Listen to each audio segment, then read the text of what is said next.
Hello, my friend, and welcome to the Sleepy Scholar. Tonight, we're not going to look at anything. We're going to sit quietly in the dark and turn our attention towards something much stranger than any distant galaxy or any lost civilization. We're going to turn it toward the very thing doing the looking: the mind, the self.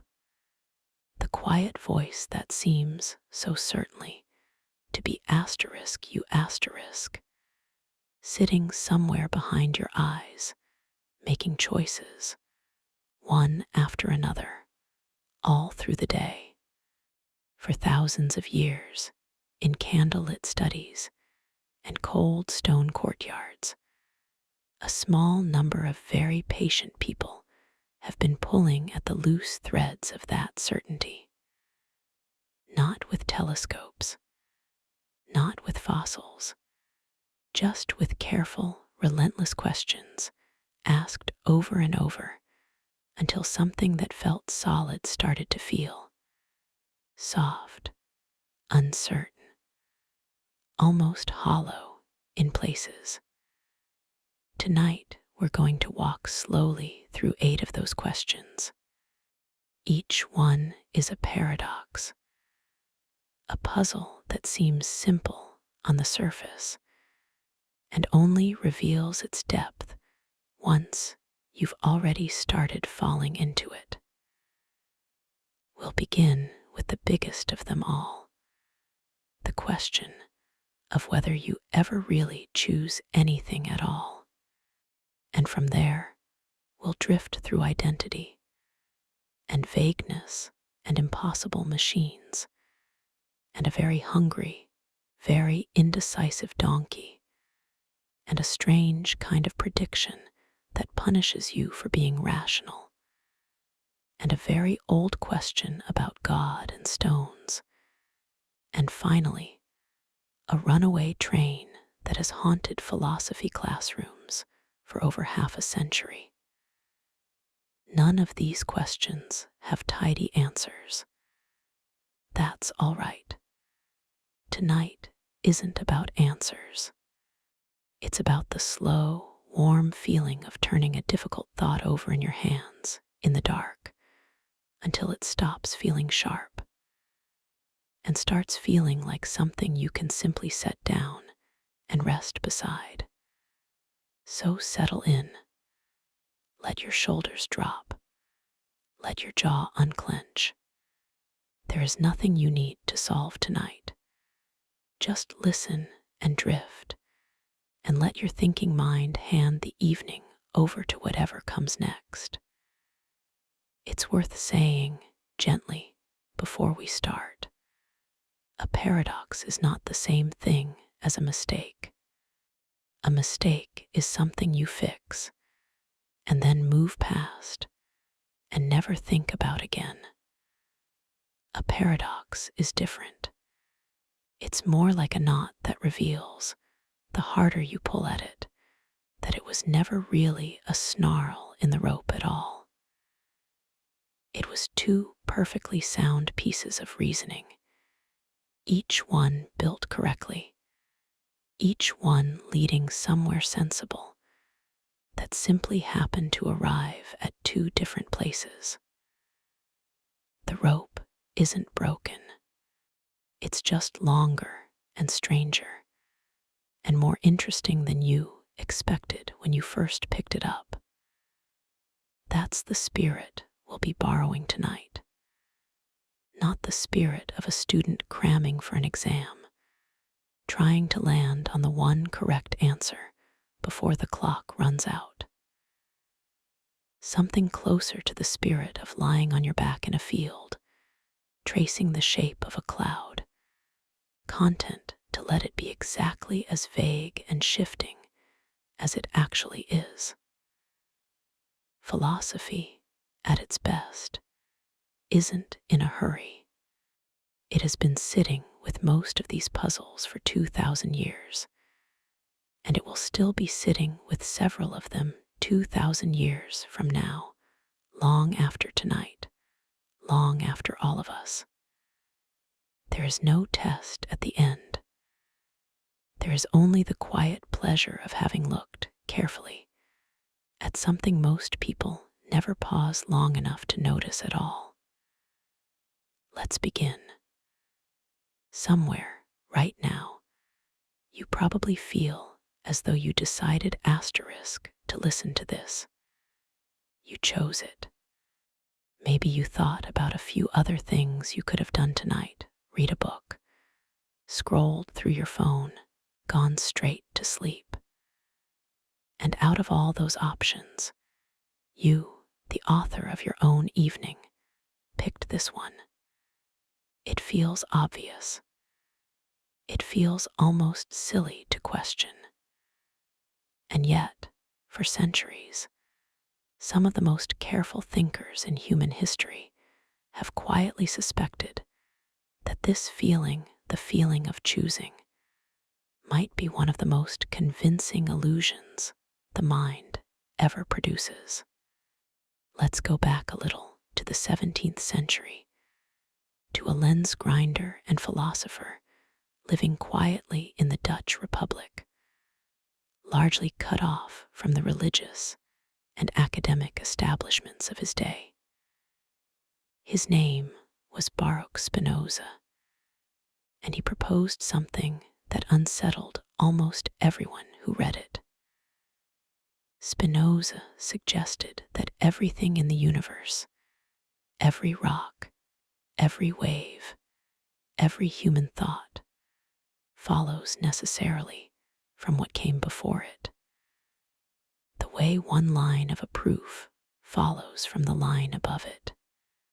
There was no room in his system for a choice that came from nowhere, uncaused, floating free of everything that led up to it. A person who believes they're freely choosing, Spinoza wrote, is often simply a person who is unaware of the causes making them choose. He compared it, in one of his letters, to a stone that's been thrown through the air.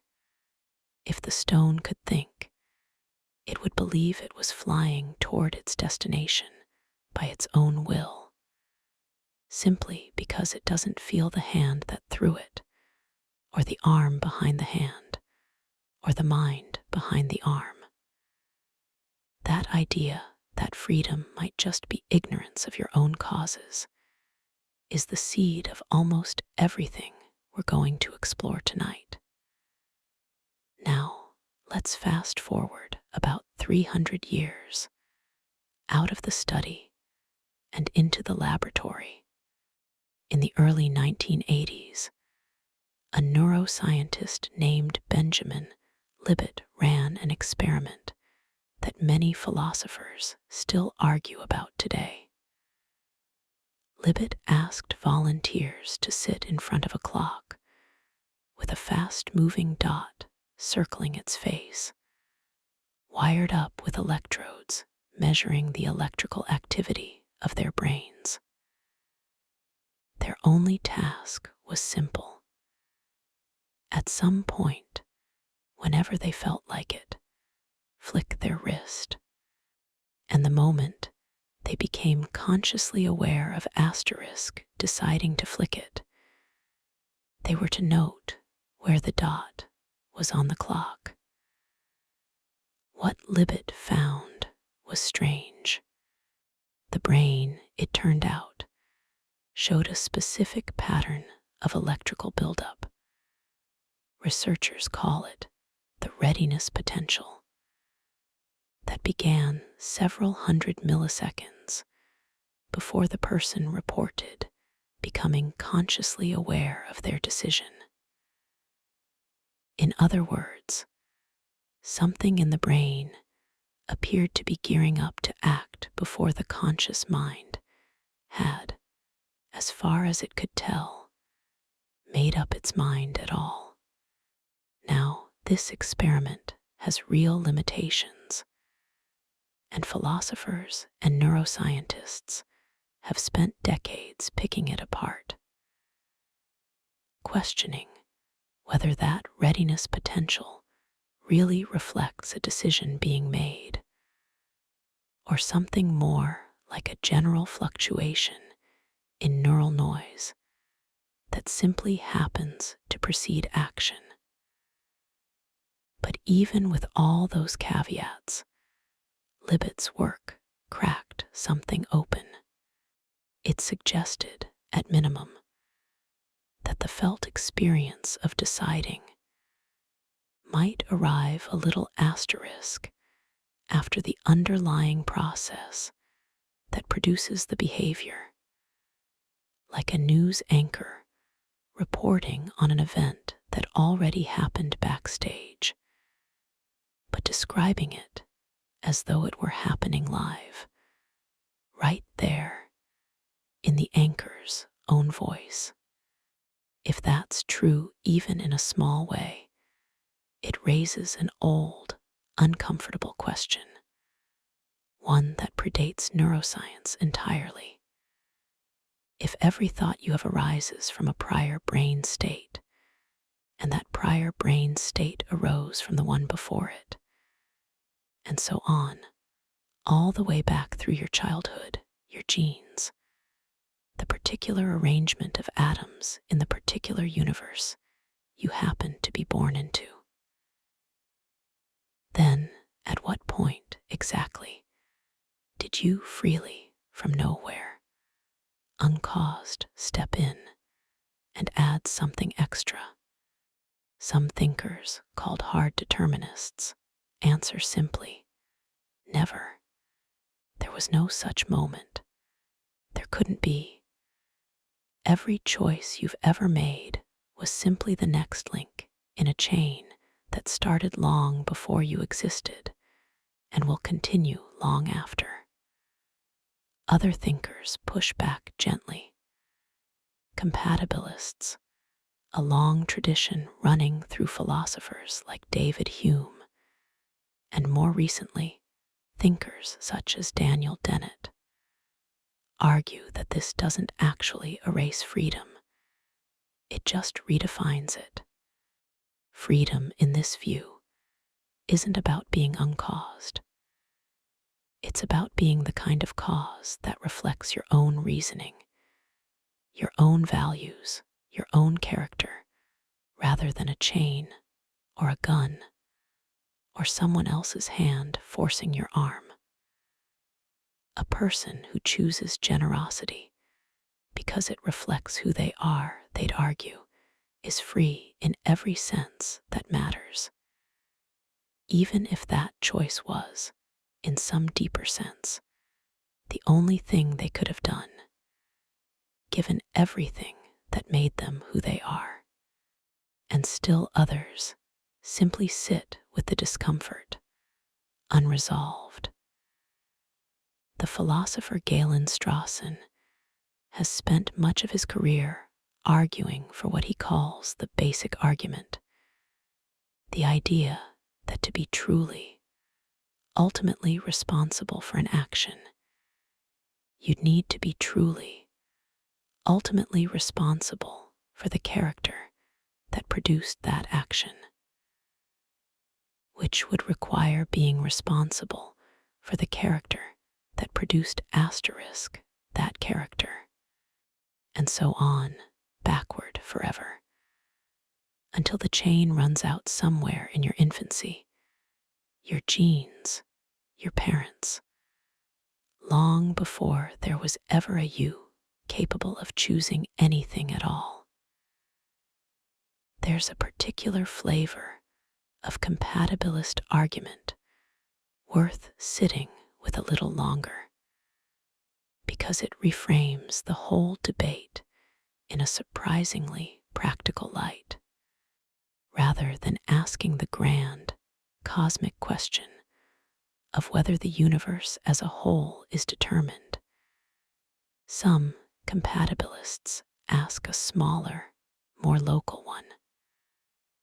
Was this particular choice made under the right kind of conditions, free from coercion, free from manipulation, made with a clear head, reflecting your own settled values rather than a passing compulsion. A person signing a contract with a gun held to their head did not choose freely, in any sense that matters, even in a universe where nothing at all is determined. A person signing that same contract calmly, after careful thought, reflecting exactly what they wanted, did choose freely, in every sense that matters, even in a universe where every atom's next move was fixed from the moment of the Big Bang. On this view, freedom was never really about escaping causation altogether, an impossible, almost meaningless demand, but about the particular kind of causation running through a choice, whether it flowed from coercion and confusion or from your own clear, considered reasoning. It's a small shift, but a meaningful one. It moves the whole question away from an unanswerable puzzle about the entire universe and back down to something you can actually notice tonight in your own particular life. Which of today's choices felt coerced, confused, or rushed, and which ones felt like they were genuinely, recognizably yours? It's a strange thing to sit with late at night. Not frightening exactly, just quiet and a little vast, the sense that the feeling of choosing might be real as a feeling, even while what it seems to describe might not be quite what it seems. You don't have to resolve any of that tonight. You can simply notice the thought, the way you'd notice a distant sound outside a window, and let it pass through the room without needing to answer it. There is, of course, another camp entirely. The libertarians, in the philosophical sense, not the political one, who argue that determinism simply isn't the whole picture. Some point to the strange behavior of the universe at its smallest scales, where quantum events appear, as far as physics can currently tell, to be genuinely probabilistic rather than strictly determined. A radioactive atom decays at a moment that cannot, even in principle, be predicted with certainty in advance. Philosophers like Robert Caine have tried to build a genuine, meaningful freedom out of this small crack of indeterminacy, suggesting that in moments of real inner conflict, when you're torn, say, between two values you care about equally, the outcome may not be fixed in advance, even by the total state of the universe, leaving a small, genuine space where something like an uncaused choice could occur. Critics respond, gently but firmly, that a choice caused by quantum randomness isn't obviously any more free, in the sense we care about, than a choice caused by rigid determinism. A dice roll inside your skull is still not the same thing as you in any deep sense, choosing. And there is a simpler, quieter observation worth sitting with, one that doesn't require taking any side at all, even if it turns out, one day, that free will in the strongest sense really is an illusion. Even if every choice truly was fixed long before you felt yourself making it. The feeling of choosing doesn't disappear. The warmth of deciding to be kind to someone, the private satisfaction of resisting a temptation, the quiet pride of a hard decision made well. None of that evaporates, whatever the deeper metaphysics turns out to be. A river doesn't choose its course, and yet it still carves canyons, still catches the evening light, still carries boats gently out to sea.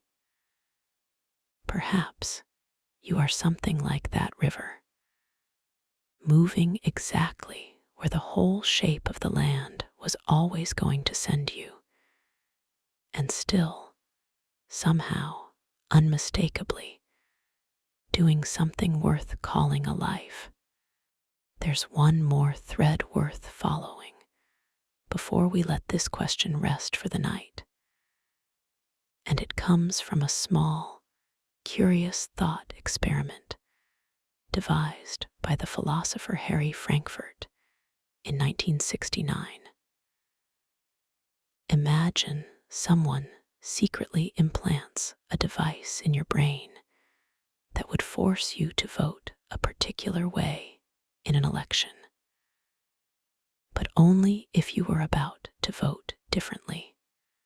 As it happens, you vote exactly the way the device would have forced you to vote anyway, entirely on your own. So the device never activates, never intervenes, sits there completely silent and unused the whole time. Did you vote freely? Frankfurt's own answer was yes. The mere existence of a coercive backup plan, one that never actually had to be used, doesn't seem to remove the freedom of the choice you actually, genuinely made on your own. What mattered, he suggested, wasn't whether you technically could have done otherwise, in some cosmic sense. What mattered was whether the choice flowed from your own reasoning, your own desires, your own self. The very thing compatibilists have been arguing for centuries, dressed up here in a stranger, more vivid costume. Sit with that one a moment, the way you might sit with a low hum in another room, not loud enough to demand attention, just present. Maybe freedom was never really about being an uncaused first cause, standing entirely outside the universe's long, unbroken chain of causes. Maybe it was always something smaller and warmer and much closer to home, simply being the kind of chain that, when you trace it backward, keeps leading you to you. Let's drift now toward an old harbor in an old story, first told as far as we know by the Greek writer Plutarch, nearly 2,000 years ago. Imagine a ship. It belonged, in the legend, to the hero Theseus, and the city of Athens kept it seaworthy for generations, sailing it out each year on a ceremonial voyage. But wood rots, planks crack, sails fray. So over time, the Athenians replaced the boards, one by one as each one wore out. A plank here, a beam there, a section of hull the following year. Slowly, patiently, plank by plank, until after enough decades, not one piece of the original ship remained.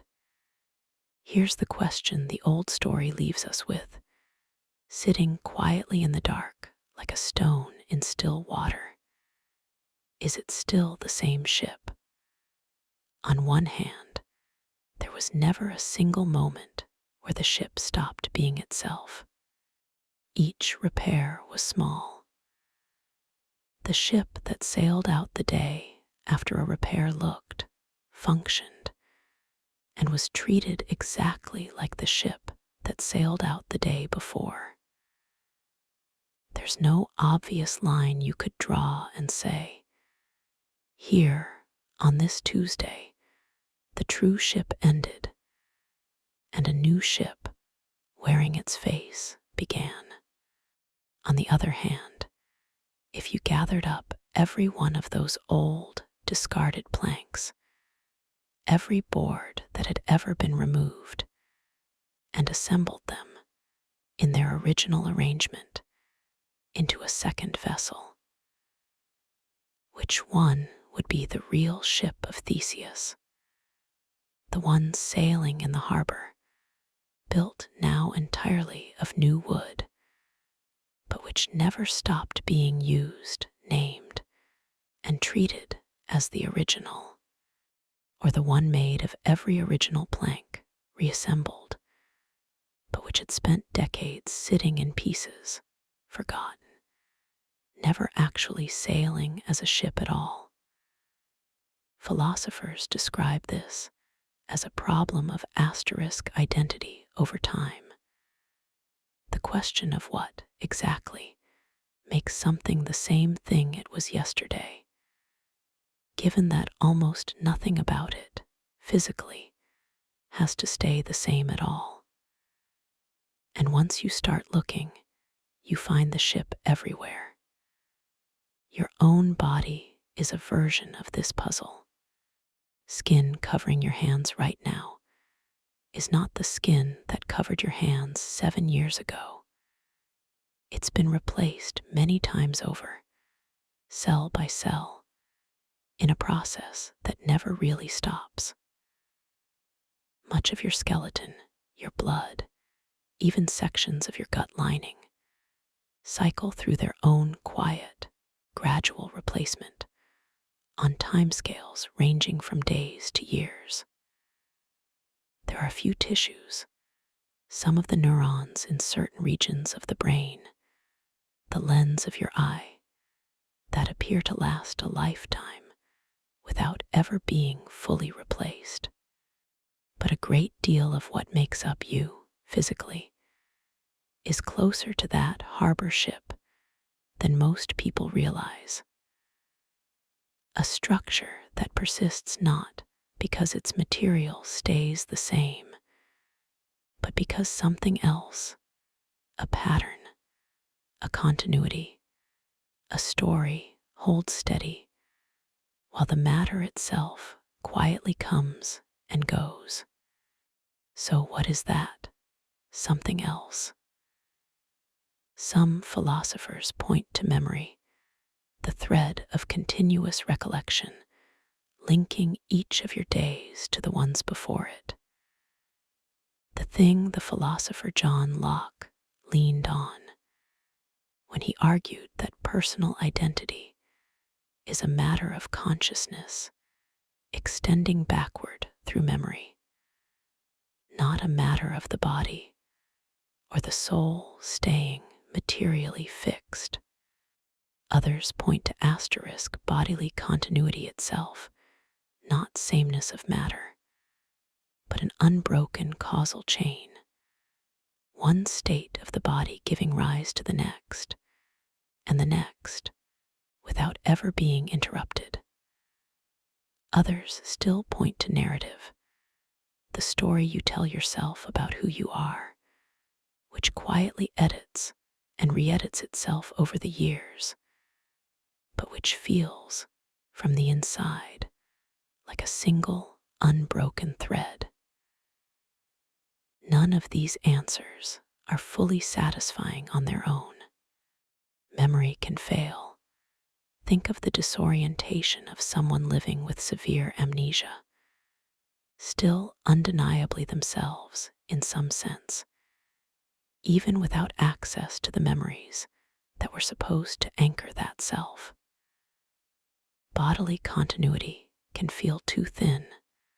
A person in a deep coma, biologically continuous, but seemingly absent in every way that matters to us.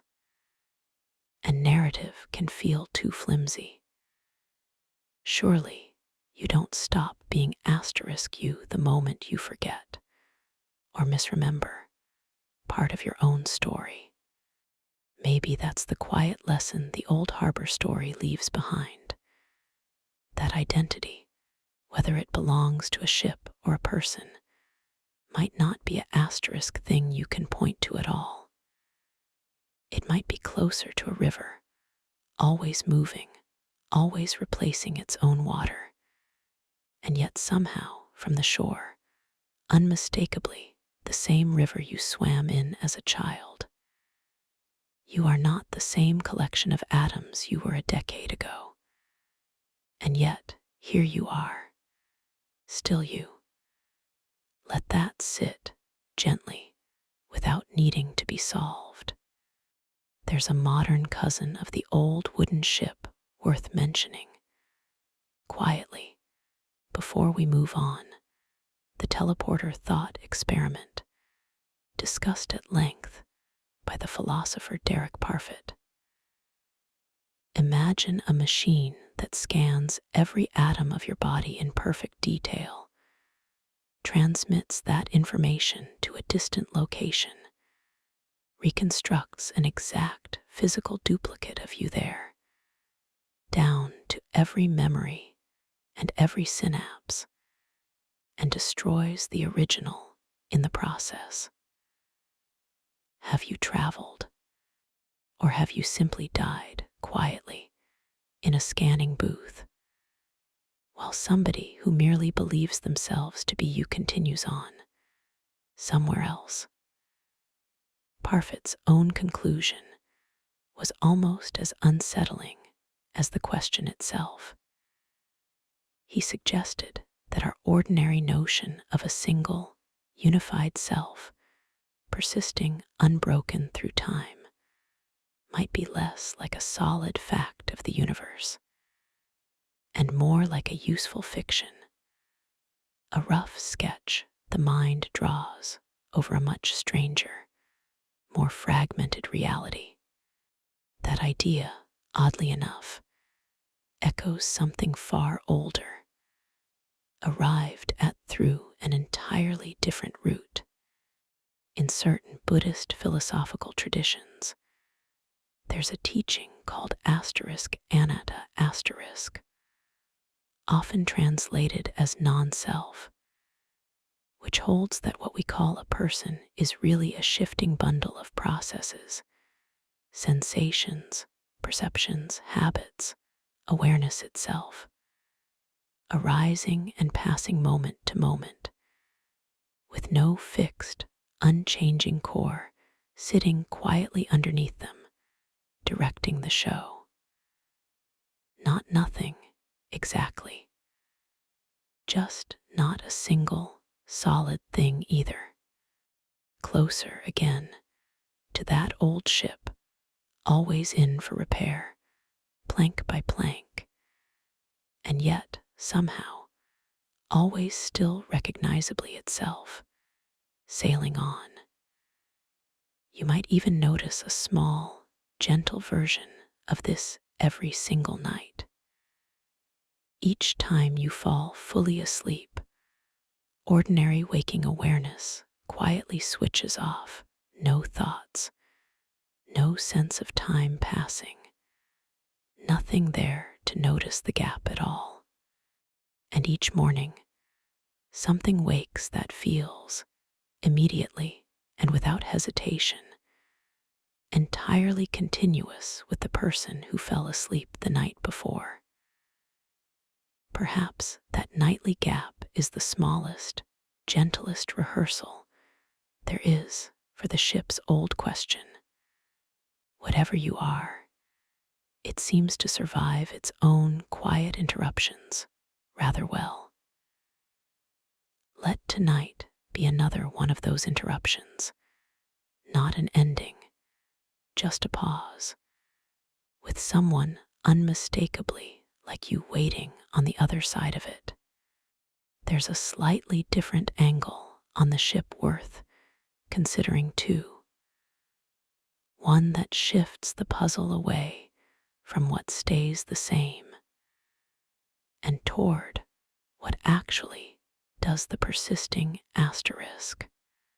Some philosophers describe objects like the ship, or like you, not as asterisk things at all, in the simple sense of a single solid object enduring through time, but as asterisk processes, patterns of activity that persist by continually renewing themselves.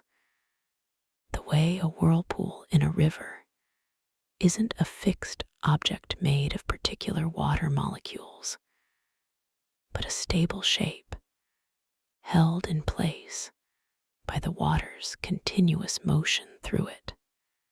The molecules of water that make up a whirlpool at 9 o'clock are entirely gone by 9:15, replaced by new water, moving through the exact same swirling pattern. Nobody looks at a whirlpool and asks, seriously, whether it's really the same whirlpool it was 15 minutes ago, in the way we ask that question about the ship or about ourselves. We simply accept that a whirlpool's identity was never about which molecules it happened to be made of at any given instant. It was always about the pattern, the shape, the process, something that can survive a complete replacement of its material substance, precisely because that was never really what it was made of in the sense that mattered. Maybe that reframing is the gentlest resting place this particular paradox has to offer. You have never, at any point in your life, been a fixed object, holding perfectly still while time moved past you.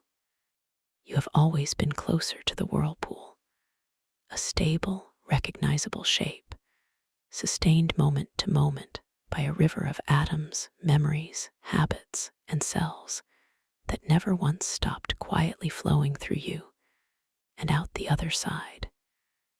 Here's a much smaller ship, smaller and stranger, made not of wood but of sand.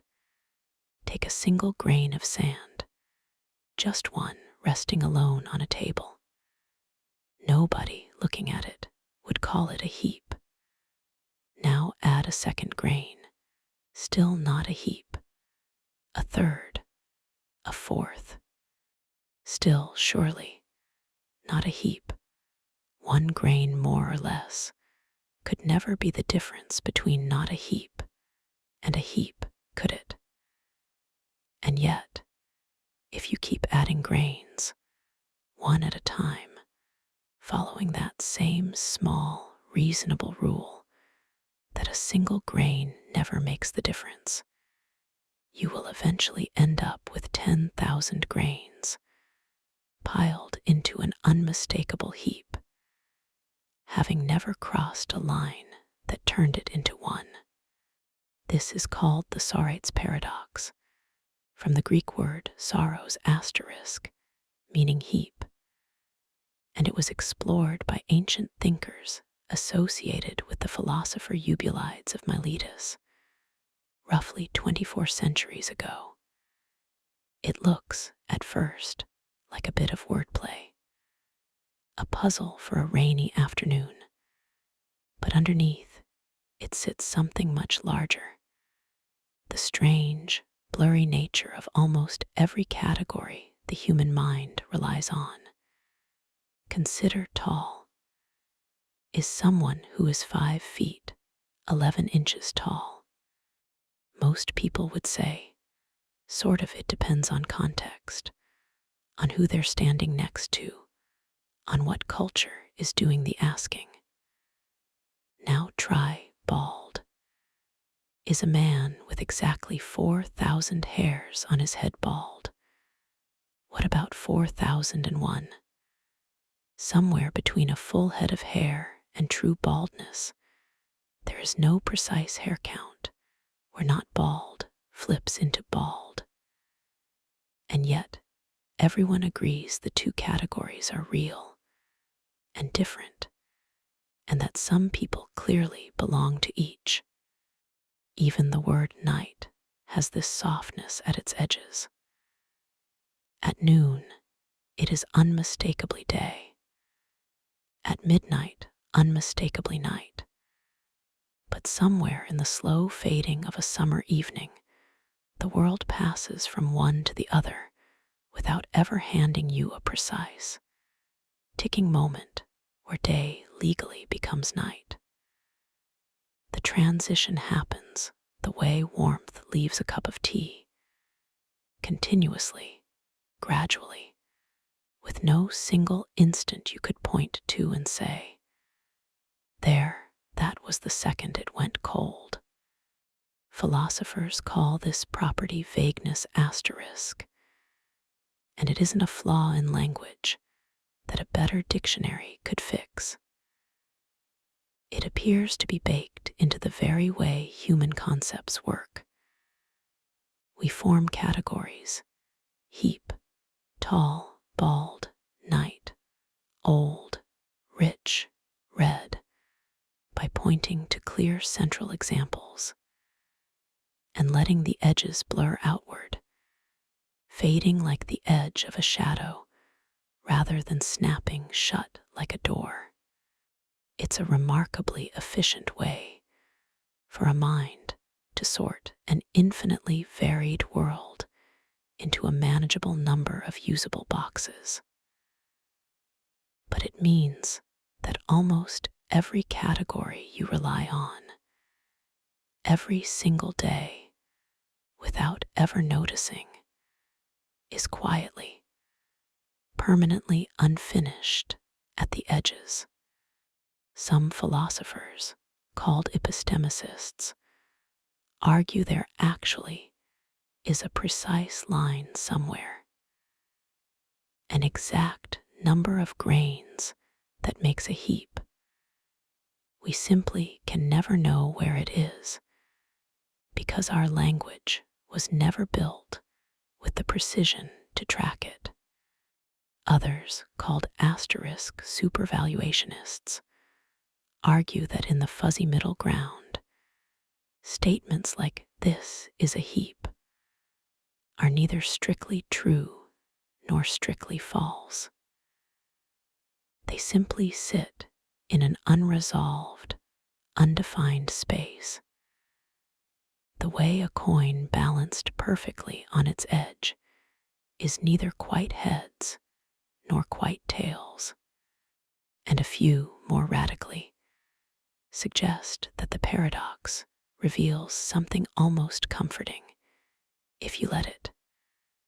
That reality itself may be a great deal smoother and less carved up than the sharp-edged words we use to describe it.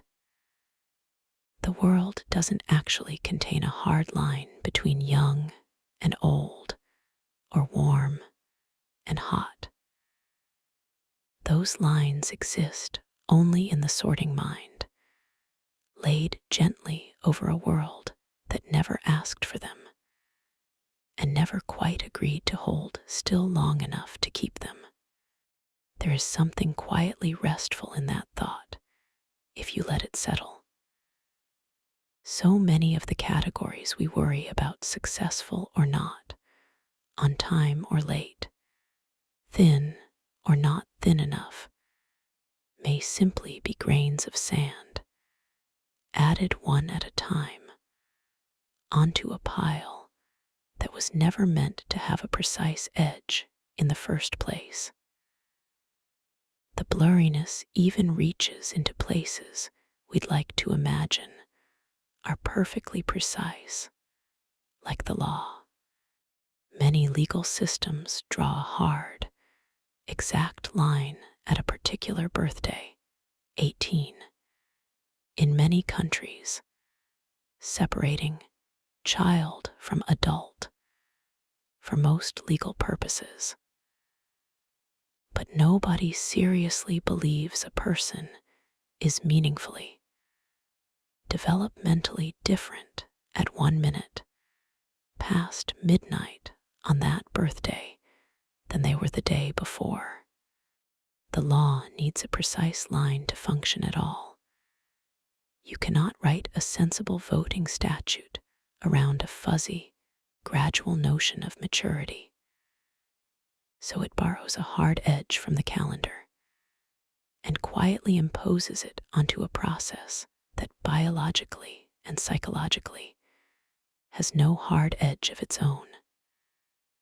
The line is real and useful and entirely artificial, all at the same time.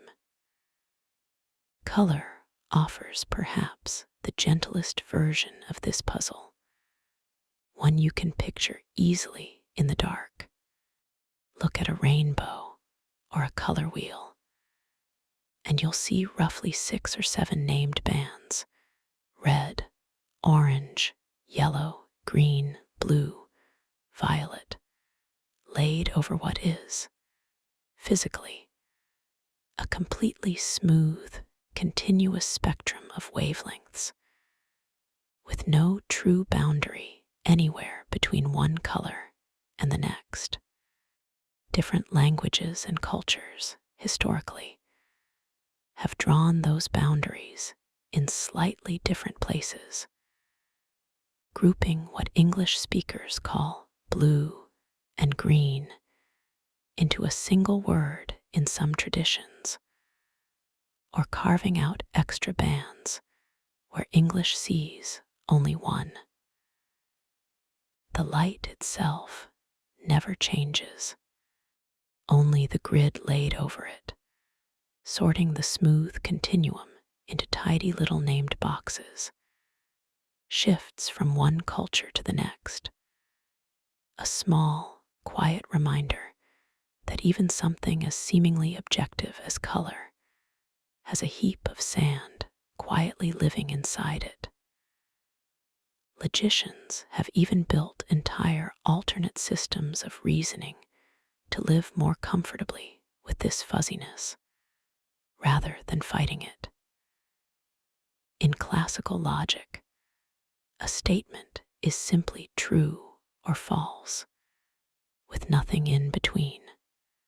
In what's called fuzzy logic, developed by the engineer Lotfi Zade in the 1960s, a statement can be assigned an asterisk degree of truth, not just 1 or 0, but 0.3 or 0.7 or 0.95, allowing "it is warm outside" to be, quite naturally, 70% true on a mild spring afternoon, without anyone needing to insist it must be fully true or fully false. It turns out to be enormously useful for real machines, thermostats, washing machines, camera autofocus systems that have to operate gracefully in a world made almost entirely of heaps, with no clean edges anywhere for a rigid true or false rule to hold on to. There's a gentle, personal version of the heap worth carrying with you, too, one that has nothing to do with sand at all.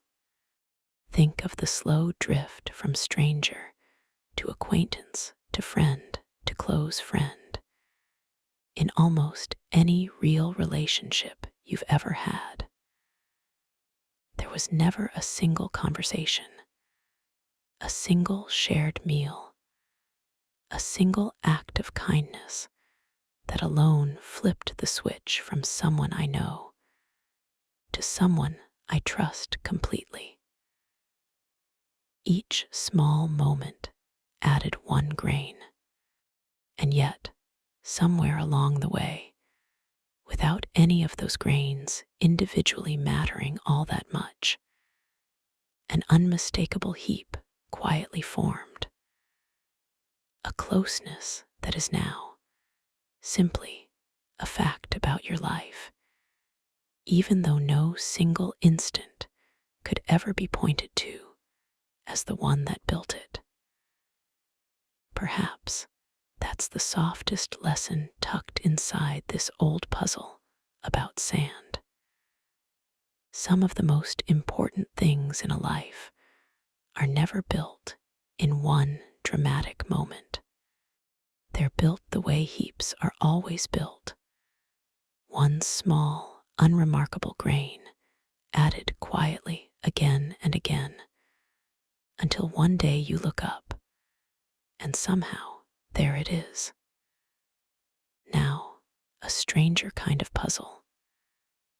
Not from ancient Greece this time, but from a philosopher named Robert Nozick, writing in 1974 in a slim, quietly devastating little book called Asterisk Anarchy, State, and Utopia Asterisk.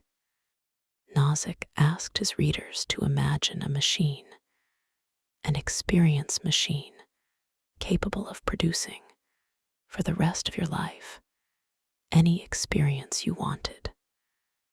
Plugged in, floating in a tank, your brain stimulated with perfect precision, you could live out a life of writing the great novel you've always wanted to write, or falling in love, again and again, in every way you'd ever hoped for, or achieving whatever it is you privately, quietly long to achieve. And crucially, this is the sharpest part of the thought experiment. Once inside, you would not know it was a simulation.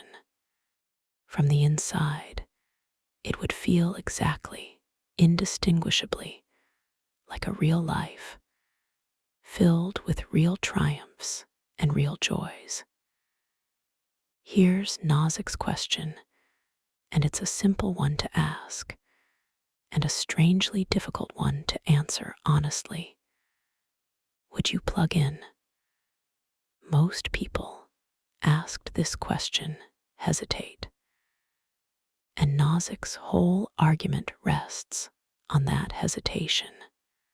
Because if pleasure and positive experience were truly all that mattered to a good life, if a life could be judged entirely by how it felt from the inside, then the machine should be an easy yes. Guaranteed, perfect, endless positive experience, with none of the risk, disappointment, or friction of an actual life. And yet something in most of us pulls back. Why? Nozick suggested a few reasons, each one gently unsettling in its own way. First, we seem to want to actually do certain things, not merely have the experience of having done them. A person who has genuinely, painstakingly written a novel possesses something a person floating in a tank, merely experiencing the sensation of having written one, does not, even if the felt experience, moment to moment, is identical. Second, we seem to want to be a certain kind of person, brave, honest, loving, not simply experience the sensation of bravery, honesty, or love, generated artificially, with no real courage, honesty, or love actually occurring anywhere in the world. And third, plugging in limits us to a reality of our own manufacture. Whatever we could think up to program into the machine, cutting us off from anything genuinely new, anything we didn't already know enough to imagine. There's a fourth reason too, one that Nozick only gestures at, but which has haunted later writers, connection. In the tank, you would be, in some important sense, entirely alone. Any other person you seem to meet inside the simulation would be nothing more than a very convincing pattern of neural stimulation. Not another mind capable of surprising you, disagreeing with you, loving you back in a way that originated somewhere outside your own head. Even in a difficult, uneven, sometimes disappointing real life, the people around you are real in a way no simulation, however perfect, can replicate. Their laughter is not manufactured for your benefit. Their choice to stay is an actual choice, made by an actual other mind. Now, here's the part of this thought experiment that tends to keep people awake a little longer than they expected. Once you notice how much value we place on the asterisk authenticity of an experience, not just how good it feels, but whether it's real, whether it's earned, whether it connects to something outside our own skull, you start to notice how many of our real, everyday pleasures already sit somewhat closer to the machine than we'd like to admit. A striking photo, filtered and softened before anyone sees it. A story told slightly better than it happened. A memory quietly rewritten by the mind over years into something a little kinder to us than the truth. We are not, most of us, living entirely unplugged lives. We are simply plugged in more gently and more gradually than Nozick's tank, one small, comfortable distortion at a time. That's not a reason for alarm.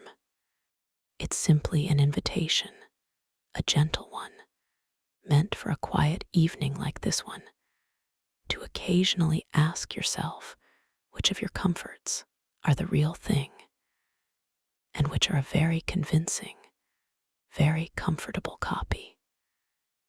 Either way, the choice is yours, and whichever you choose, you get to keep asking the question again tomorrow. It's worth noticing, too, how much closer the world has drifted toward Nozick's tank since 1974, without anyone building any literal machine at all. A curated feed can be tuned, quietly and continuously, to deliver a steady stream of small pleasures. A funny video, a flattering comment, a satisfying little burst of attention, each one real enough as a sensation, and yet detached, often, from anything resembling the effortful, connected, occasionally difficult activities Nozick thought actually mattered. Nobody plugged you into a tank, but plenty of very talented people have spent a great deal of effort building something that rhymes with one small, comfortable notification at a time. Noticing that is not a reason for guilt. It's simply useful information. The same kind of information Nozick was trying to hand his readers 50 years ago, long before anyone needed to imagine a tank to feel its pull. There's a gentler thought experiment, sometimes offered as a kind of answer to Nozick, worth carrying with you into sleep. Imagine, instead of the tank, a friend who could grant you one wish. Not a life of pure pleasure, but simply the removal of one obstacle currently standing between you and something you're genuinely working toward. Most people asked this version don't hesitate the way they do with the tank. We don't only want ease, we want the particular, specific satisfaction of asterisk, this obstacle, in asterisk this life, being cleared by our own asterisk effort, so that whatever comes after belongs to us, and not to a machine's clever guess at what we might have enjoyed. It's worth noting gently that Nozick's thought experiment has its critics too, and their objections are worth carrying alongside it, rather than instead of it. Some philosophers point out that most people's hesitation about the tank might say less about some deep truth regarding authenticity and more about a simple status quo bias, a well-documented tendency for people to overvalue whatever life they already have and undervalue an unfamiliar alternative purely because it's unfamiliar. Ask the question a different way. Offer someone who has already spent 40 years happily plugged into a rich, satisfying simulated life the choice to unplug into an uncertain real one. And the hesitation in experimental variations of this question often runs just as strongly in the opposite direction. That doesn't undo Nozick's point entirely, but it does soften its edges a little, reminding us that some of what feels like a deep philosophical objection to artificial pleasure might simply be an ordinary, familiar fondness for whatever we already comfortably have. A quiet interlude. Before we go on, let's pause here for a moment, halfway down the path, and simply breathe. In and out, slowly. There's no rush tonight, and nowhere else this hour needs to take you. We've looked so far at a choice that might not be a choice at all, at a ship that kept its name while losing every plank, and at a heap of sand with no edge anywhere inside it. If your mind feels a little loosened already, a little less certain of its own sharp corners, that's exactly right. That's exactly what these old questions are for. You don't need to remember any of the names. Not Spinoza, not Libet, not Eubulides of Miletus. You especially don't need to remember any of it in the morning. Let the names slip away like water through your fingers, and keep only the soft, general shape of the feeling underneath them. The feeling of a mind, late at night, gently losing its grip on certainty, and finding, instead of fear, something closer to rest. 4 more paradoxes are still ahead of us. A machine you probably wouldn't step into. A donkey between 2 piles of hay. 2 sealed boxes and a stone too heavy to lift. And at the very end, a runaway trolley and a bridge. Let your breathing settle a little deeper before we continue. And when you're ready, or even if you're already halfway to sleep, we'll go on. Let's lighten the mood just slightly with a paradox about a donkey. The image comes down to us, associated with the 14th century French philosopher Jean Baradin. though the basic idea is much older, tracing back through Aristotle and the ancient Greek skeptics. Picture a donkey standing precisely, exactly halfway between two piles of hay. The piles are, in every respect, size, freshness, distance, smell, perfectly identical.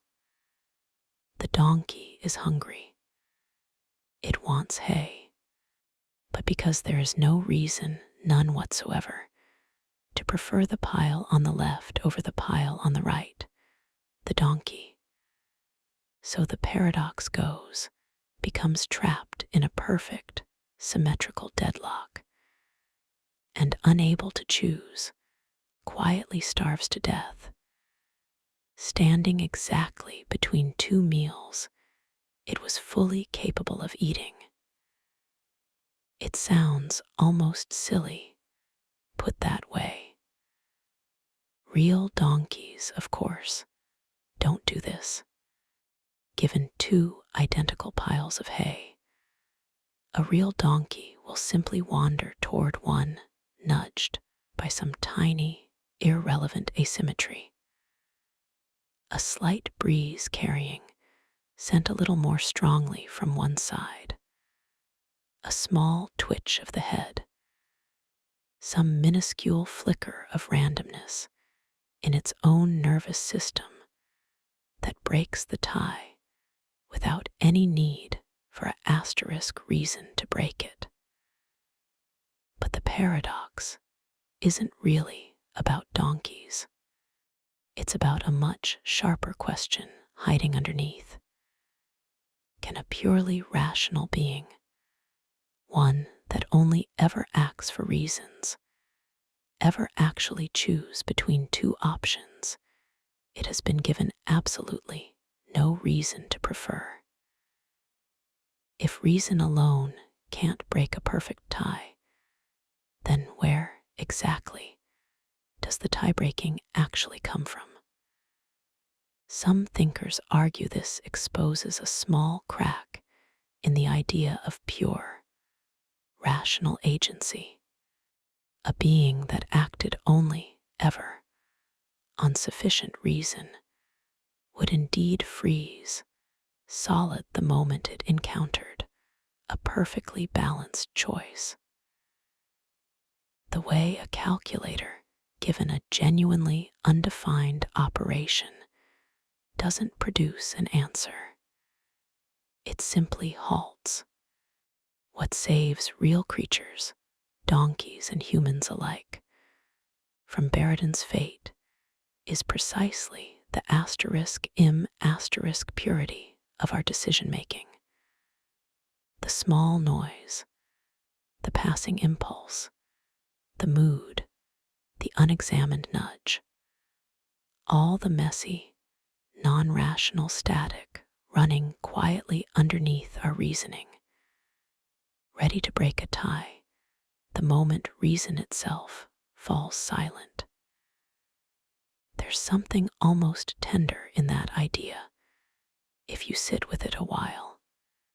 We tend to think of our irrational impulses, our whims, our gut feelings, our small, unexplainable preferences, as flaws in an otherwise clean, rational mind. But Buridan's donkey suggests the opposite might be closer to the truth, that those quiet, unreasoned nudges are not a bug in the system. They're the thing that lets the system move at all, whenever pure reason, on its own, would simply stand still, calculating forever, between two paths of equal weight. Think of every time you've stood, keys in hand, in front of a menu with two dishes you'd be equally happy with, or two nearly identical shirts on a rack, or two paths through a park that would take exactly the same time. You didn't calculate your way to a decision. Something quieter chose for you, and you moved on and ate dinner and got dressed and walked home, none the worse for having let something other than pure reason make the call. Perhaps that's tonight's gentle lesson from the donkey, standing between its two piles of hay. You don't need a perfect reason for every choice you make. Sometimes the kindest thing your mind can do for you is simply nudge you gently toward one side and let you eat. Modern psychology has quietly rediscovered its own version of Buridan's donkey, though it goes by less poetic names, analysis paralysis, or the paradox of choice, studied by researchers such as Barry Schwartz. Give a person too many nearly equal options, a wall of 24 kinds of jam, say, rather than 6, and satisfaction with whatever they eventually choose tends to go down, not up, even though, on paper, more options should only ever make a person better off, never worse. There's also decision fatigue, the well-documented tendency for the quality of a person's choices to erode over the course of a long day of choosing, as though the mind carries a small, depletable reserve of tie-breaking energy, spent a little more each time it's called on. Judges, in one well-known study of parole decisions, were found to grant parole far more often early in the morning or right after a break than late in a long session of back-to-back hearings. The same facts, the same legal standards, and yet a meaningfully different outcome, depending on nothing more than how much deciding a tired mind had already done that day. None of that is a flaw unique to you. It's simply the shape of a mind that runs on reasons, but was never built with an infinite supply of them. If you've ever stood, exhausted, in front of a menu or a closet or a decision that shouldn't have felt so heavy, and found yourself relieved when someone else simply chose for you, that relief is not weakness. It's a donkey quietly grateful, for once, not to be the one standing alone between two piles of hay. There's also a much older piece of this puzzle worth mentioning, tracing back past Buridan himself to the ancient skeptical philosophers who first noticed the shape of the problem, centuries before the donkey was ever attached to it. Some ancient skeptics used almost this exact scenario to argue asterisk against asterisk, the idea that action always requires a preceding judgment about which option is better, pointing out, correctly, that plenty of real behavior in the world seems to occur without any such judgment ever being rendered at all. A cat doesn't deliberate its way into pouncing.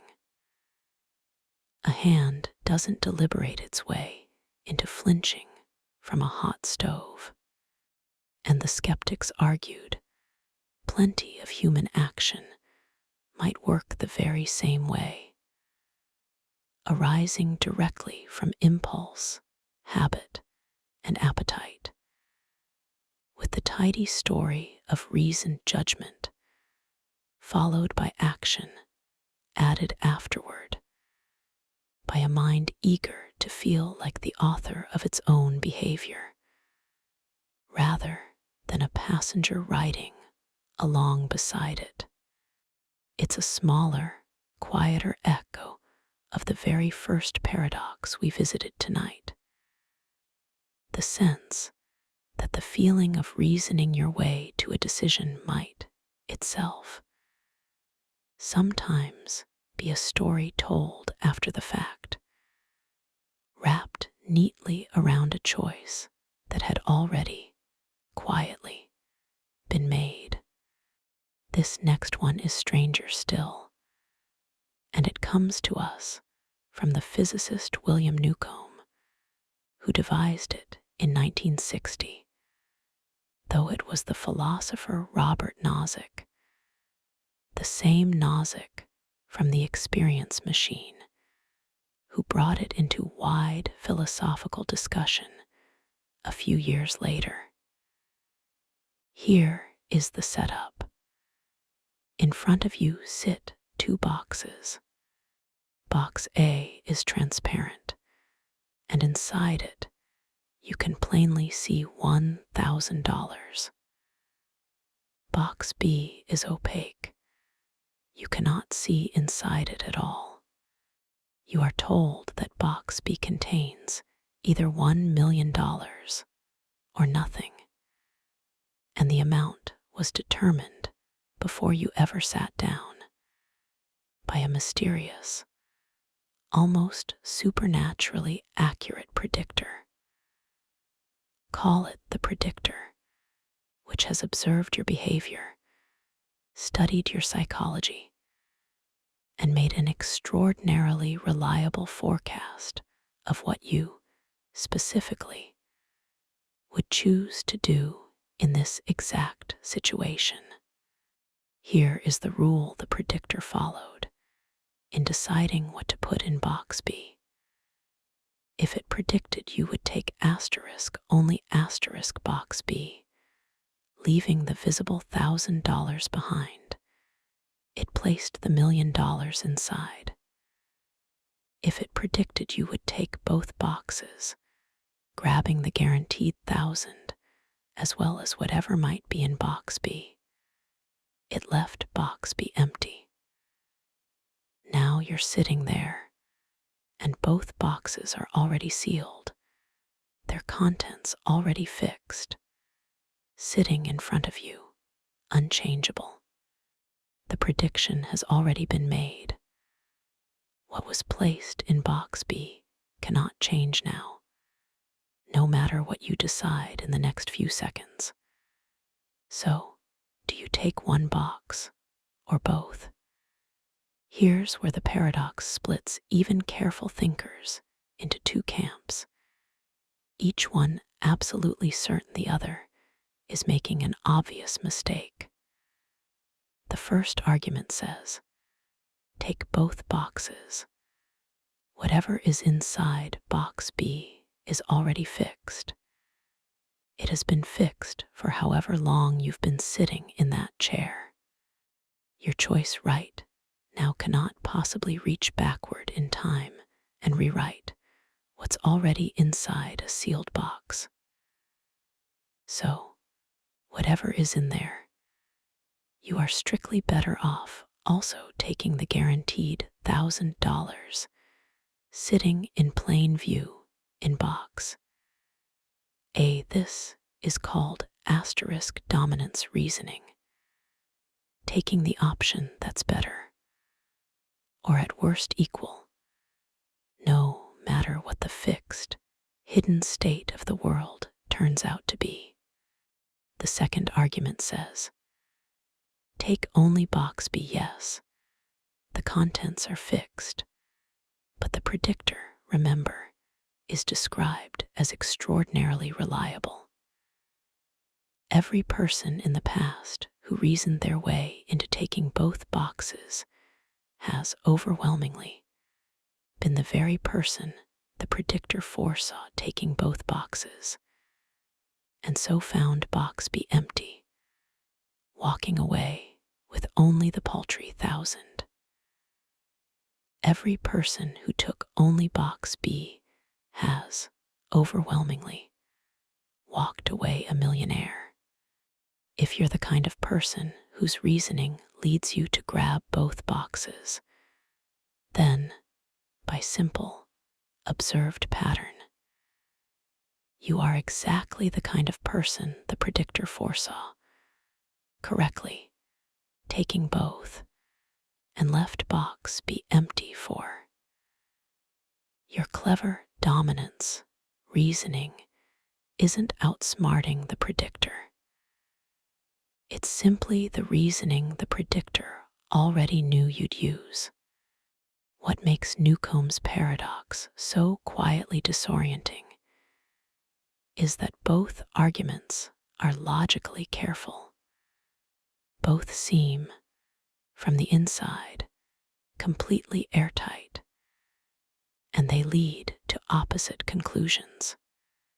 It has become a genuine dividing line in a field called decision theory, splitting thinkers between those who favor evidential reasoning, choosing the action that's evidence of the best outcome, and those who favor causal reasoning, choosing the action that actually, physically, causes the best outcome. Given that the past is already fixed and cannot be causally influenced by a choice made after the fact, late at night, stripped of its boxes and its millionaire predictor, the paradox is really asking something much more personal. How much of what you're about to do has already been written into who you are, your habits, your patterns, your predictable tendencies, long before you sit down to freely decide it? And if someone who knew you well enough could predict your next move with near perfect accuracy, does that prediction take anything away from the choosing? Or was the choosing always, quietly, just this, the playing out of a pattern that was, in some sense, already yours, long before tonight? You don't have to pick a side. You can simply notice how strange it is that two such careful lines of reasoning can lead two thoughtful people to two opposite boxes, and let the strangeness itself be the resting point. There's a well-known relative of Newcomb's paradox worth mentioning quietly here, one you may already know without its formal name: the prisoner's dilemma. Two people, each accused of a crime, are held separately and offered the same deal: betray the other and go free while they take the fall, stay silent, and hope they stay silent too. Or both betray each other, and both suffer a worse outcome than if they'd simply cooperated. Reasoned through coldly, betrayal looks like the safer bet for each individual, regardless of what the other does. And yet, when both reason that way, both end up worse off than if they'd trusted each other in the first place. Like Newcomb's boxes, it's a small, clean situation engineered to expose a gap between what looks locally, individually rational, and what actually produces the best outcome, once you account for the fact that the other party is reasoning the very same way you are. And there is, again, a gentler, human-scaled version of Newcomb's predictor living quietly in your own life, without any mystic powers required. The people who know you best, a parent, a partner, an old friend, can often predict what you'll choose in a familiar situation with startling, almost uncomfortable accuracy, simply from having watched your patterns for years. That accuracy doesn't feel like a threat to your freedom, most of the time.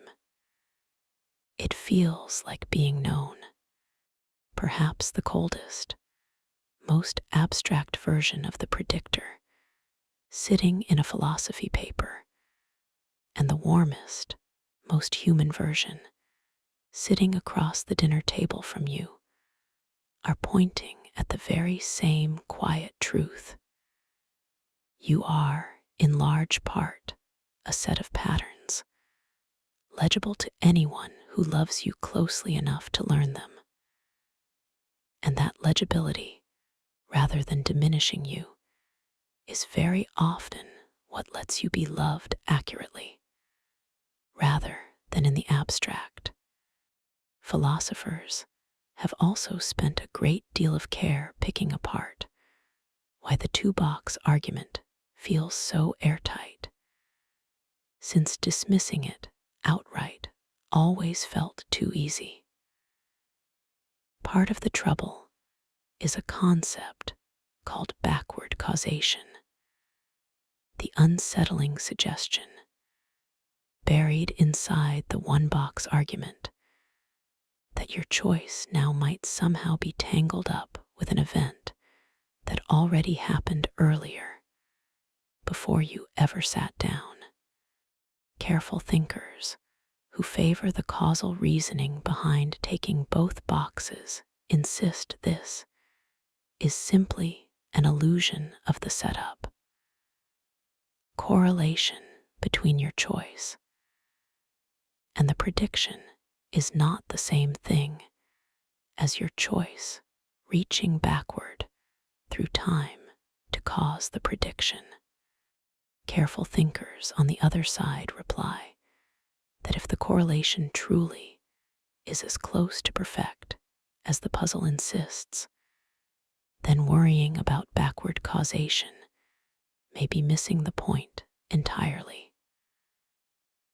Perhaps the right lesson isn't that your choice changes the past, but that your choice and the prediction were never two separate events to begin with, only two shadows cast by the same underlying fact about who you are, showing up at two different points on the clock. Hash a second, quiet interlude. Pause again with me here for just a breath or two. 4 paradoxes behind us now: the machine, the donkey, the boxes, and waiting further back, the choice and the ship and the heap. Only 2 are left: a stone too heavy to lift, and a runaway trolley, still waiting patiently at the very end of the night for us to reach it.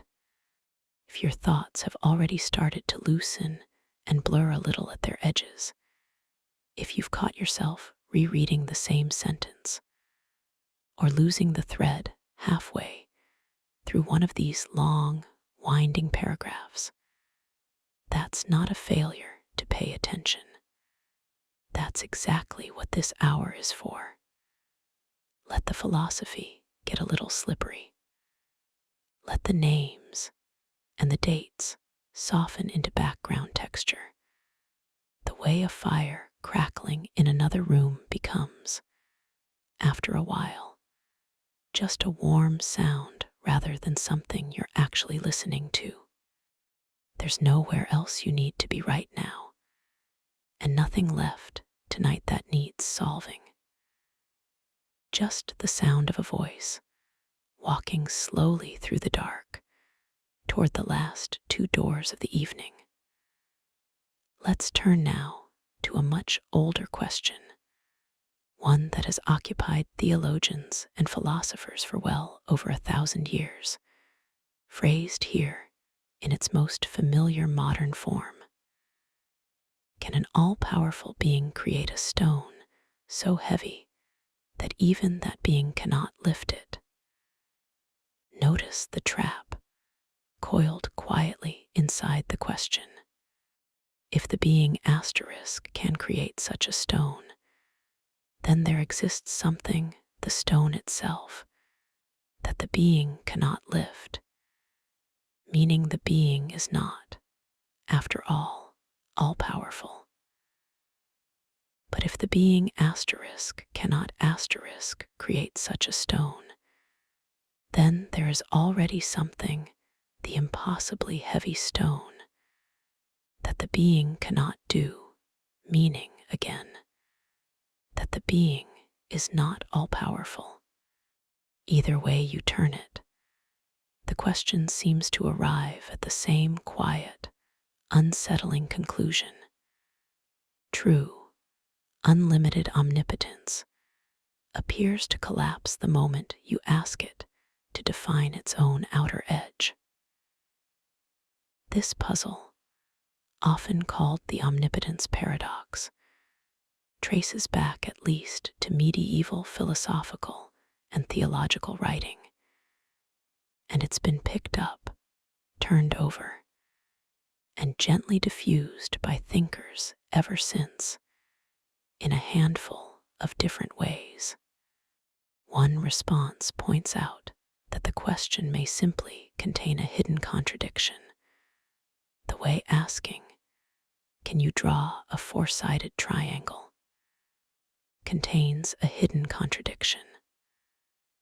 A truly all-powerful being, in this view, isn't limited by its inability to perform logically incoherent tasks. Creating an unliftable object for an unlimited lifting power being is not a real task at all, any more than a square circle is a real shape.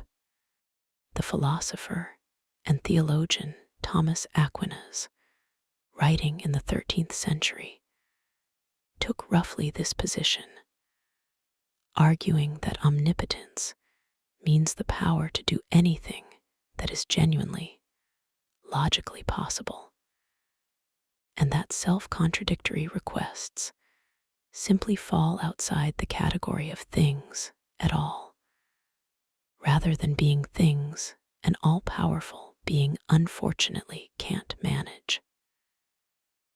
A second response reframes the paradox as being about time and change, rather than logic.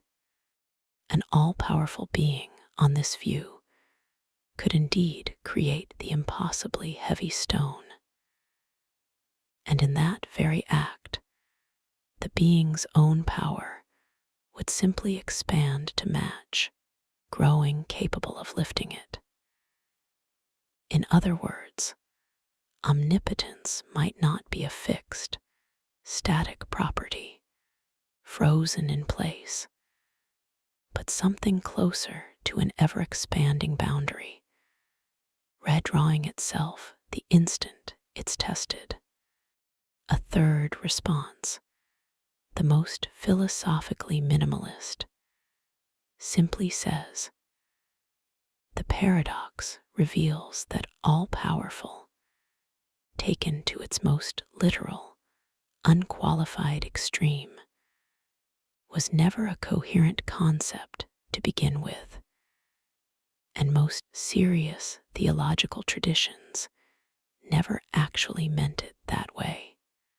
What they meant, instead, was something more like capable of doing anything consistent with that being's own nature, which, for most classical conceptions of God, includes qualities like perfect goodness, perfect consistency, and perfect rationality, none of which would ever motivate creating an absurd, self-defeating stone in the first place. You don't need any particular religious view to feel the pull of this puzzle, though. Strip away the theology, and what's left is a small, elegant demonstration of something true far beyond questions of gods and stones. That the moment any concept is pushed to its absolute, unqualified limit, perfect power, perfect knowledge, perfect freedom, it tends to fold in on itself, the way a photograph, enlarged too far, eventually dissolves into meaningless grain. Some ideas, it turns out, are only stable and coherent within a certain range. Push past that range toward the absolute edge, and the idea itself, not the world, but the concept we built to describe the world, is what quietly gives way. There's something almost soothing in that realization, if you let it land gently. Not every unanswerable question is a sign that reality is broken.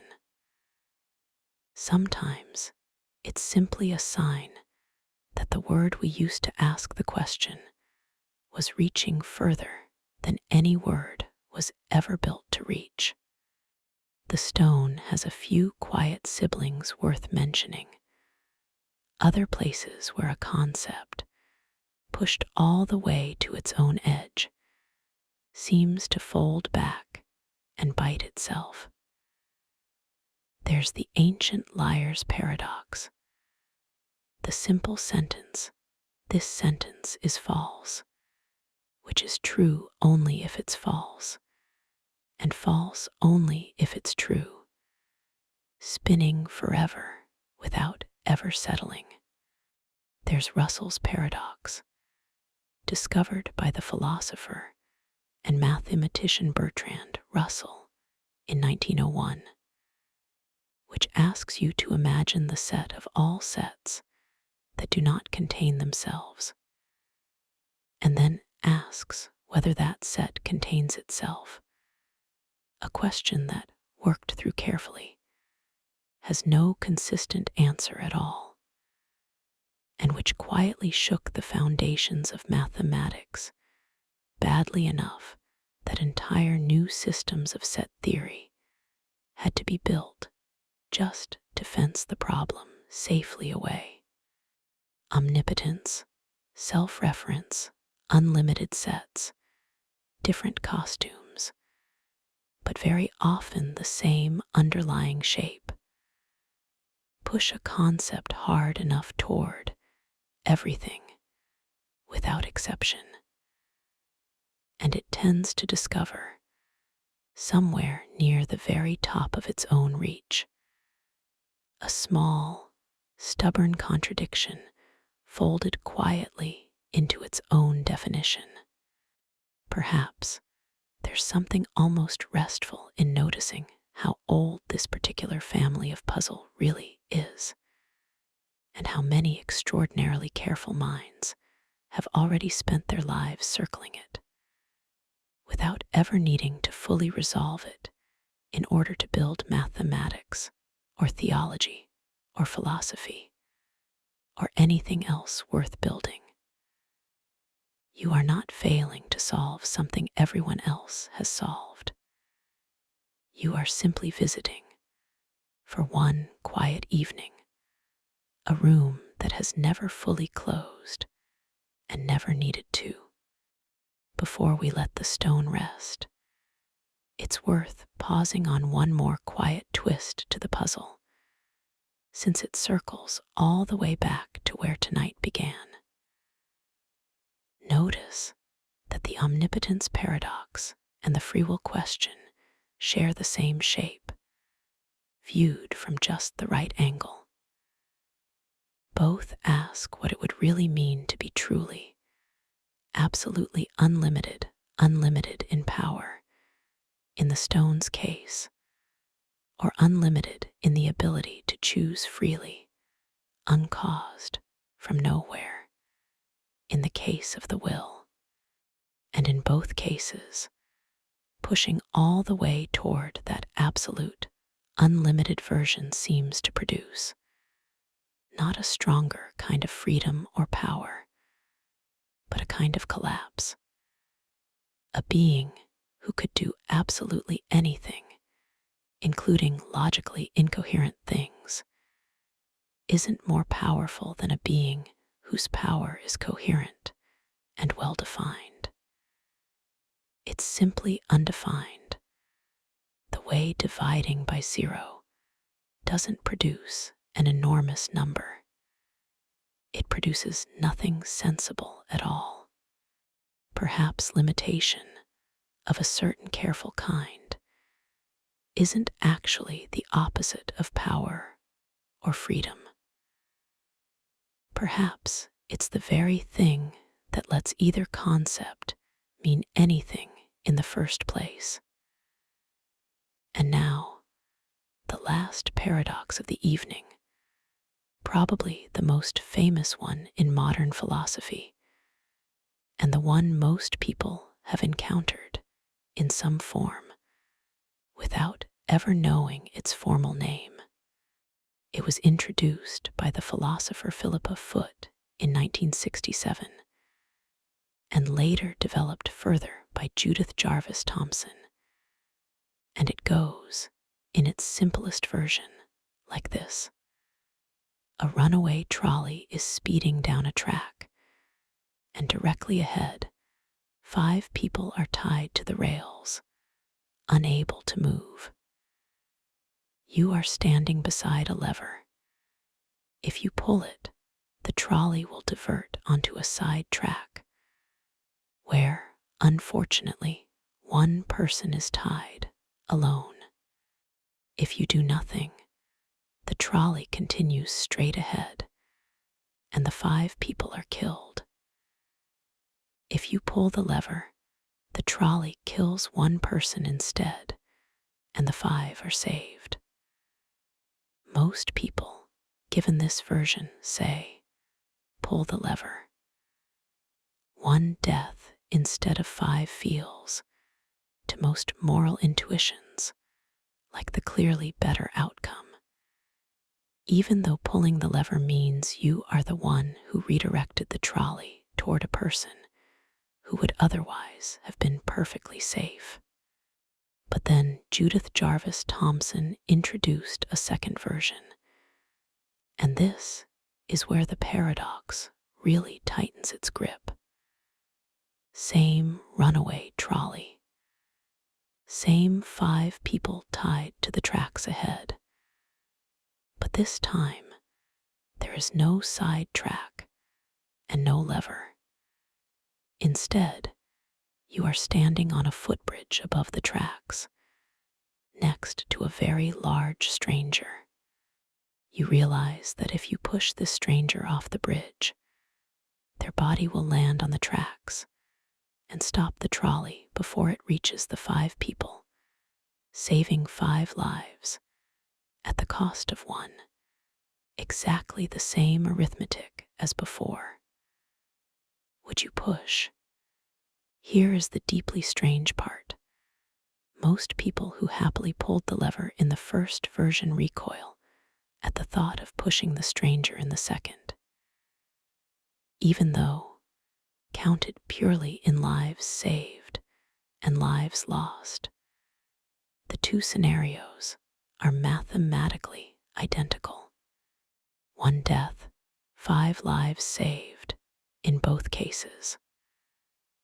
Why does it feel so different? Philosophers have offered a few candidate explanations, each one illuminating a different corner of human moral intuition. One is the distinction between asterisk killing and letting die. Pulling a lever that redirects an existing threat feels, to most people, meaningfully different from physically, directly causing someone's death with your own hands, even if the resulting numbers are the same. Another is the asterisk doctrine of double effect, an idea traceable to Thomas Aquinas, which distinguishes between harm that is an unavoidable asterisk side effect of achieving a good outcome. The one person on the side track, harmed only as an unintended consequence of saving the 5 versus harm, that is the very means by which the good outcome is achieved. the stranger on the bridge, whose death is not a side effect, but the literal mechanism doing the saving.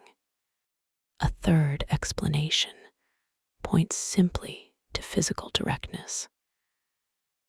Using your own hands to push another human body, feeling their resistance, their weight, their fear, triggers a far stronger, more visceral moral alarm than operating a lever from a distance, even when the underlying outcome is identical. Philosophers have spent decades constructing further variations. A trolley problem with a loop track, one involving a fat man stuck in a tunnel, one where you could save the five only by using someone's body as a shield rather than as a direct weight. Each variation designed to isolate one more thread of moral intuition, teasing apart exactly which feature of a situation makes causing harm feel permissible, and which feature makes it feel monstrous, even while the death toll on the page stays exactly the same. The trolley problem has taken on a strange, unexpected second life in recent years, well outside the philosophy classroom. Engineers designing self-driving cars have had to confront startlingly literal versions of it.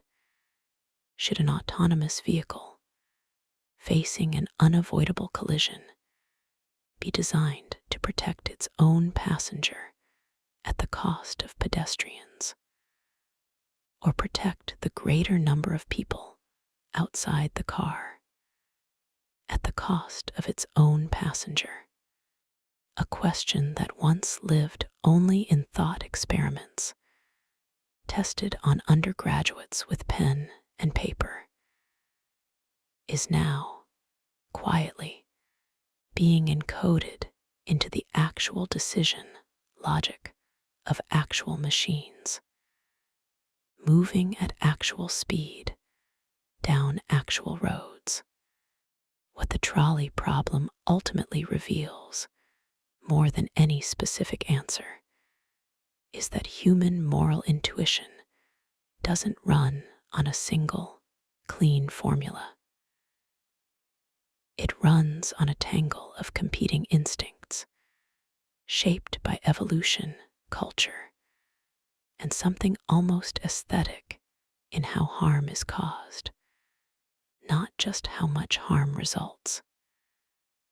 We are not simple calculators, weighing lives on a scale and reading off the answer. We are something messier, and in a strange way, something more careful creatures who care not only about how many asterisk people are saved, but about what kind of person asterisk and what kind of act brought that outcome about. The neuroscientist and philosopher Joshua Green has spent much of his career trying to explain why the lever and the bridge feel so different, using brain imaging rather than pen and paper. His research suggests that the footbridge version tends to light up regions of the brain associated with emotional processing far more strongly than the lever version does, while the lever version relies more heavily on cooler, more deliberate reasoning circuits, as though the mind is running two separate systems side by side, one fast and emotional, flinching instinctively at direct physical harm, and one slower and more calculating, content to weigh lives like numbers on a page. Green's own suggestion is that our emotional reactions evolved for a world of direct, face-to-face, hands-on harm. The kind of violence our distant ancestors could actually commit against one another, and simply were never built to handle the strange, lever-operated, screen-mediated version of harm that a species capable of trolleys and self-driving cars and long-range weapons would eventually need to reason about instead. Researchers have also taken the trolley problem out of the philosophy seminar and into dozens of different cultures around the world, and found something quietly reassuring underneath all the local variation. The basic pattern: pull the lever, hesitate at the bridge, shows up again and again across very different languages, religions, and traditions, suggesting it may be tapping into something closer to a shared feature of human moral psychology than a quirk of any one culture's upbringing. Wherever it's asked, the lever feels like a different kind of act than the push, even when the arithmetic never changes at all. There's one more corner of the trolley problem worth visiting before we let it rest, and it belongs entirely to our own moment in history rather than to Philippa Foot's. A team of researchers in a large public study called the Moral Machine Experiment gathered millions of responses from people all over the world, presenting them with dozens of trolley-like scenarios for self-driving cars. Spare the passengers or the pedestrians. Spare the young or the old. Spare the many or the few. The results showed broad agreement on some points. Most respondents, across most regions, favored saving more lives over fewer, and favored saving the young over the old.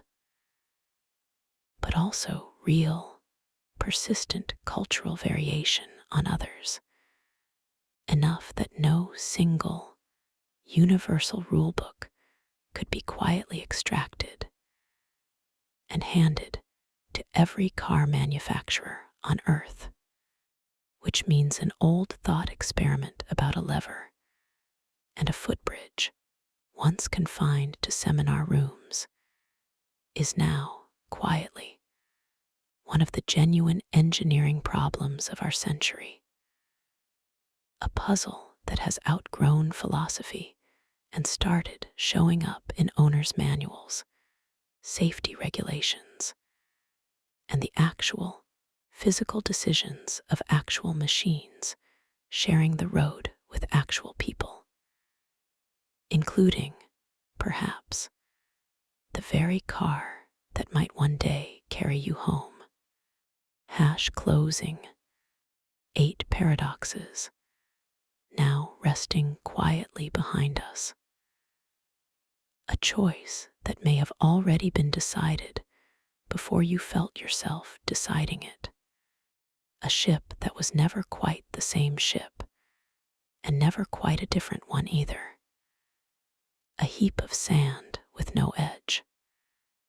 A machine you probably wouldn't plug into, for reasons that say more about what you value than any calculation of pleasure ever could.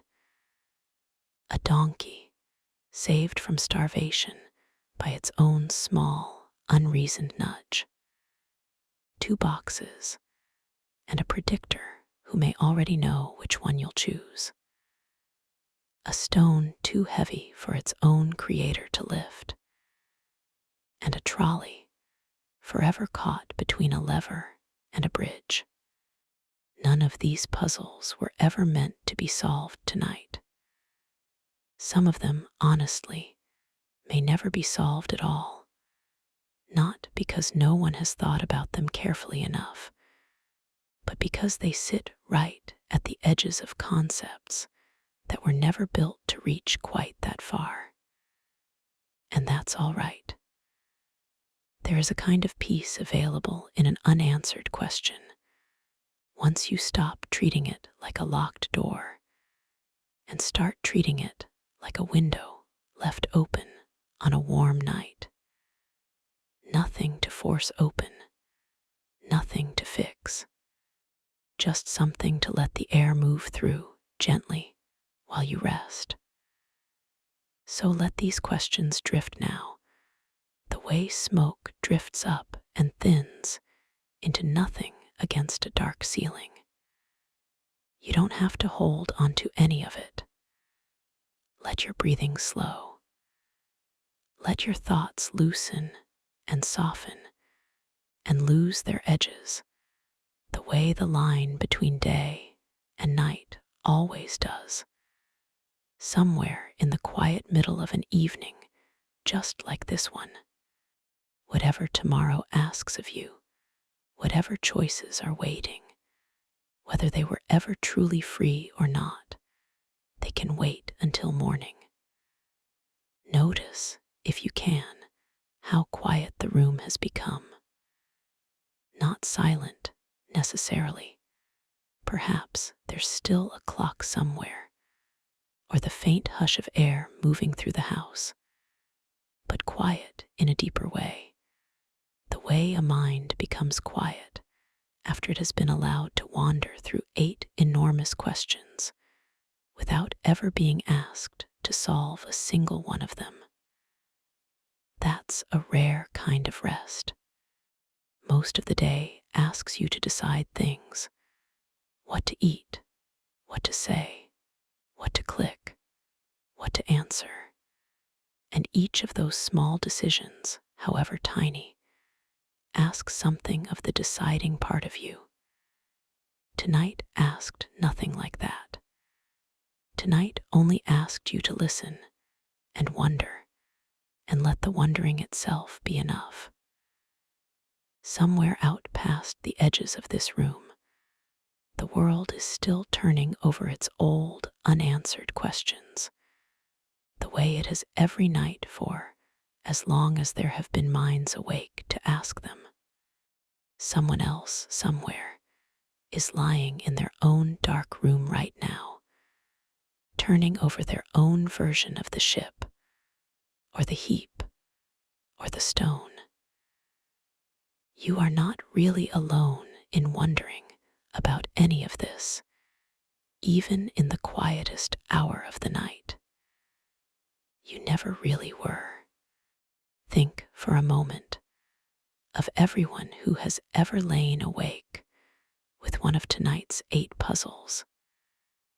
The lens grinder in the Dutch Republic, writing quietly by candlelight about stones that don't know they're being thrown. A curious Athenian, centuries earlier, watching workers replace one more plank on an old ceremonial ship. Students in a modern classroom, arguing gently about a lever and a bridge that don't exist and never will, and yet still manage to reveal something true about the very real people arguing over them. None of them solved anything in the sense of closing the question forever, but each one left the question a little more carefully turned over than they found it, a little more thoroughly warmed by attention, before quietly handing it on to whoever came next. Tonight, that's you. And whenever you're ready to hand it onward yourself, tomorrow, or next week, or on some other quiet night much further from now, the questions will still be exactly here, patient as ever, waiting to be turned over again. So let the questions go now, gently, the way you'd let go of a hand you'd been holding all evening, with nothing but warmth, and no need to hold on any tighter. Let your breath find its own slow rhythm. Let your thoughts blur softly at their edges, the way the heap blurred, the way the evening blurred into night, the way sleep is already, quietly, blurring the edges of this very sentence. There is nothing left to decide tonight. There is nothing left to lift or choose or push or pull. There is only this, the dark, familiar room, the slow weight of your own breathing, and whatever gentle, unremarkable, entirely ordinary version of a self carried you all the way here, to this exact, comfortable, unfinished moment. Let it carry you the rest of the way too. Rest now. Good night.